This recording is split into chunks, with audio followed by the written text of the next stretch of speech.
La tentative de résolution du problème. C'est une croyance à relever absolument si c'est le cas, parfois c'est pas le cas, et souvent ce ne sera pas le cas d'ailleurs. Hem, c'est vraiment une croyance qui est à relever et à amplifier énormément, hem, parce que les douleurs du prospect seront non seulement dans sa vie parce qu'il n'a pas la solution, mais aussi parce qu'il a échoué et si justement il est devant toi, c'est parce que sa tentative de résolution a échoué. OK?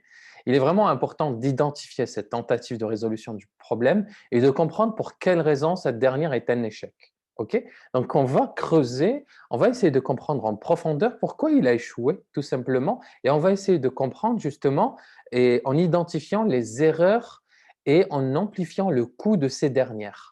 On va comprendre ce qui n'a pas efficacement réalisé pour résoudre son problème. On va essayer de comprendre pourquoi il a entrepris la mauvaise méthode, euh, ce qu'il a ressenti lorsque il a échoué, ok.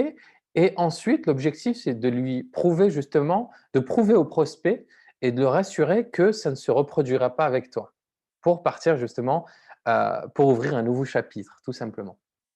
Donc, c'est vraiment une croyance à relever et j'insiste, tout dépend des domaines dans lesquels vous allez travailler, mais c'est une croyance qui est courante et qui est souvent maltraitée. Maltraitée, mal relevée et mal amplifiée. Lorsque vous avez un client qui a essayé de résoudre son problème d'une manière ou d'une autre, en tout cas qui a essayé de résoudre son problème tout seul, le but c'est de comprendre pourquoi il a essayé tout seul, pourquoi, qu'est-ce qu'il a fait pour essayer, ce qu'il a réussi, ce qu'il a échoué. Ensuite, ce qu'il a ressenti lorsqu'il a échoué, essayer de comprendre ce qu'il n'a pas su anticiper, OK? Et ensuite, le but, c'est de lui faire comprendre qu'il a certainement utilisé les mauvaises méthodes et de comprendre ce qui lui manquait en fait dans sa tentative de résolution pour lui proposer par la suite. Ça donne ça. Question pour connaître du coup la tentative de résolution. Qu'as-tu essayé jusqu'à maintenant pour résoudre ce problème? As-tu essayé de comprendre le plan d'action qu'il a mis en place? Comment tu as essayé de procéder face à cette erreur, face à ce problème? OK? Quels sont les outils que tu as utilisés? Quels sont les livrables que tu as utilisés pour répondre à cette problématique? OK, comment tu as entrepris les choses?